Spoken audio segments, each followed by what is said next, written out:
Capsule 11 de biologie cellulaire sur les protéines associées aux microtubules ou MAP. Alors, les microtubules ou MAP ou protéines qui stabilisent les microtubules. Alors, on sait que les microtubules peuvent subir une croissance, donc peuvent croître, polymériser. D'accord? Là, il est court. Il y a, par polymérisation, le microtubule peut avoir donc une taille beaucoup plus grande.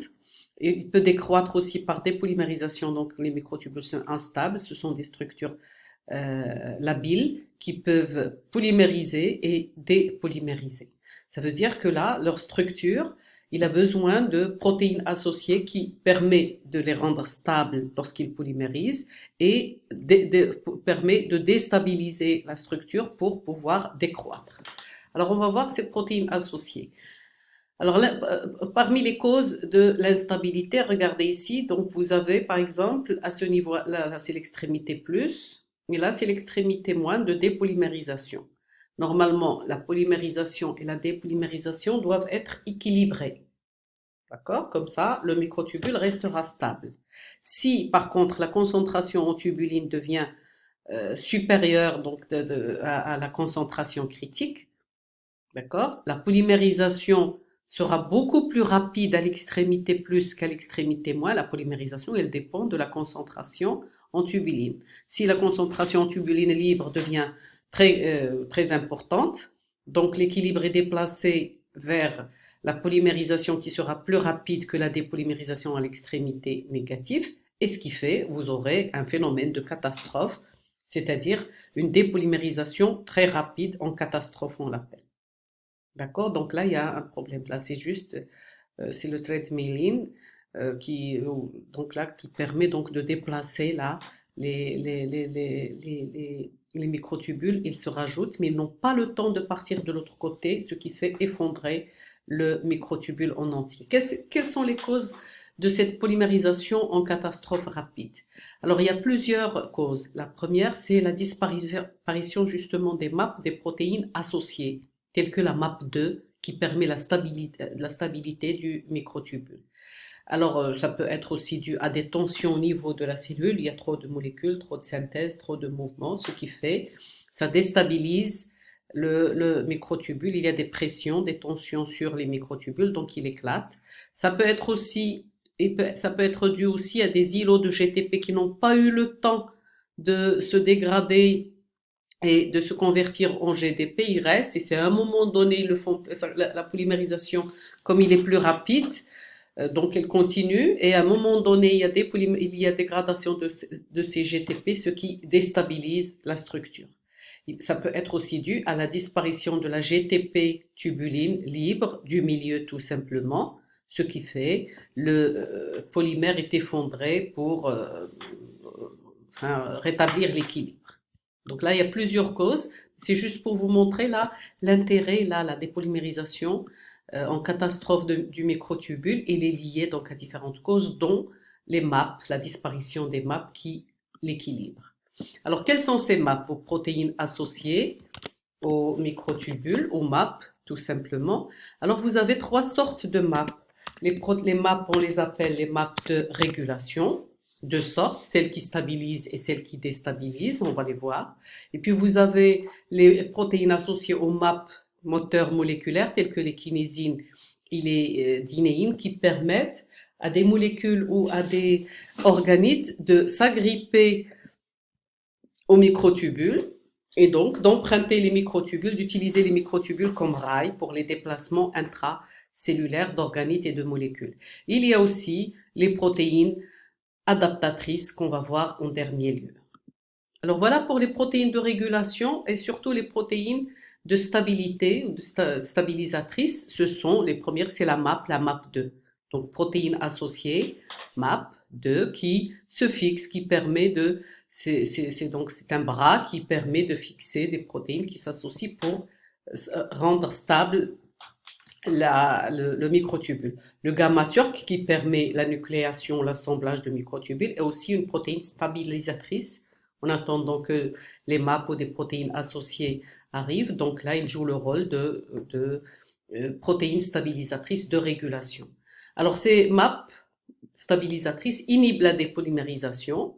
Ils peuvent lier les microtubules en faisceaux réguliers aussi, et ils permettent les liaisons avec des composants du cytosquelette, avec les membranes, avec d'autres structures. Donc, ce qui permet de rendre donc le microtubule stable. Et voilà des MAP. La MAP 2, par exemple, il existe à différents endroits, ce qui permet de maintenir solide. Regardez-les ici sur le schéma. Ils sont tout le long, donc des poutres en quelque sorte qui renforcent les microtubules. Alors vous avez le deuxième type de protéines de régulation, les MAP de régulation, ce sont les protéines. Le deuxième type, ce sont les protéines déstabilisatrices, c'est-à-dire les kinases et les phosphatases. Les kinases vont phosphoryler le microtubule, donc il va changer de forme, et les phosphatases, il va enlever, donc déphosphoryler, donc là encore un changement de la conformation. Donc ces kinases et ces phosphatases entraînent des coupures du microtubule créant de nouvelles extrémités, donc ils le coupent. Et bien sûr, en le phosphorylant, ça permet à des molécules d'y accéder, comme la sévérine, grâce à la sévérine, à la catanine. Je vais vous montrer toutes les protéines, les types, les MAP. Donc là, plusieurs protéines agissent pour former de nouvelles extrémités, d'accord? Alors, ils permettent aussi, ces protéines déstabilisatrices, de déclencher l'hydrolyse du GTP au niveau de l'extrémité plus, donc ce qui permet de perdre la coiffe, et donc là, le microtubule devient instable, et ça va créer à ce niveau-là, donc instable, et il va polymériser. Parfois, il y a la séquestration des dimères, tout simplement, des protéines qui sont séquestrées, d'accord, pour une raison parce que, soit parce qu'ils sont oxydés, soit parce qu'ils sont glyqués, et ça entraîne une déstabilisation donc des dimères.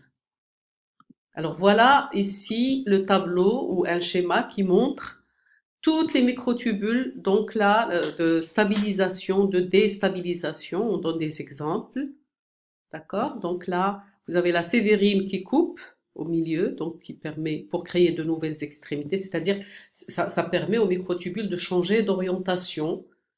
Il était vers le haut, il va vers à droite ou vers la gauche, d'accord? Il coupe, sévérine. Vous avez aussi la kinésine, là, qui permet à des molécules d'accéder, donc d'utiliser c'est un adaptateur, c'est comme une sorte de wagon, la kinésine et la dinéine aussi, qui permettent à des molécules ou à des ions d'emprunter ces rails, par exemple au niveau de l'axone, les neurotransmetteurs qui migrent rapidement le long de l'axone du corps cellulaire jusqu'à la terminaison nerveuse en utilisant donc la kinésine. Alors, vous avez aussi parmi les protéines, donc là, c'est des protéines de déstabilisation. Les protéines de stabilisation, vous avez les différents types de MAP. D'accord, de stabilisation, vous avez le gamma turc pour la nucléation. Vous avez des maps qui se fixent aux extrémités end-bending maps, donc des maps terminaux, des maps au milieu, comme la map 2. Et là, on vous a donné voilà, le gamma turc à ce niveau-là, le CCT, la alpha-bêta-tubuline, la tau, la protéine tau, on va la voir après, la map 4, la map 2, il y a plusieurs protéines map, d'accord, différents types de protéines qui sont toutes là, voilà, les déstabilisatrices à ce niveau-là. Et vous avez là la catanine, voilà, elle est déstabilisatrice, d'accord, comme la sévérine aussi. Et là, vous avez le gamma turc. Vous avez de ce côté-là, donc, la MAP, la protéine tau, d'accord, qui sont stabilisatrices. Ok, donc voilà un schéma qui représente et voilà sa référence. Alors maintenant, on va voir les protéines tau. Voilà, ce sont des protéines qui s'associent aux microtubules, ce qui permet de les stabiliser. Protéines stabilisatrices qui jouent un rôle donc ils s'insèrent entre les protofilaments et permettent aux microtubules de devenir stables. Ils jouent un rôle dans la stabilité des microtubules. D'autres protéines associées les moteurs moléculaires, tels que la dinéine et la kinésine. Et voilà, la kinésine et la dinéine. La kinésine permet donc aux molécules de circuler dans un sens donné et la dinéine dans le sens opposé. Et alors, kinésine et dynéine sont ont des parties globulaires qui leur permettent donc de se fixer sur le microtubule, alors que de l'autre côté, ils ont des extrémités pour recevoir le cargo ou la charge, le chargement, c'est-à-dire la molécule ou c'est-à-dire des molécules, des organites tels que les vésicules. Ils participent au trafic vésiculaire. Alors les voilà, kinésine et dynéine. Donc la dynéine, elle permet le transport des molécules c'est-à-dire de la membrane plasmique vers le noyau, et la kinésine permet le transport des molécules du réticulum endoplasmique, ou plutôt du noyau, vers la membrane plasmique. Là, c'est pour l'exocytose. Kinésine, c'est pour l'exocytose, et dynéine, c'est pour l'endocytose. Voilà, on voit là des molécules. Ils jouent le rôle de rails, différentes molécules. Ils peuvent rouler, ils peuvent aller marcher lentement. Donc, ils ont soit des sabots, soit des roues, d'accord, pour transporter différents cargos, et ces cargos-là qui représentent les molécules, les ions, les organites. Alors, les protéines adaptatrices, les voilà. Donc, vous avez le microtubule ici, la kinésine, par exemple, ou la dynéine, et vous avez la vésicule cargo ou une autre molécule. Alors, il y a toujours des protéines au milieu qui les adaptent, puisque vous avez toujours ces kinésines et dynéines qui sont là, et le cargo va changer.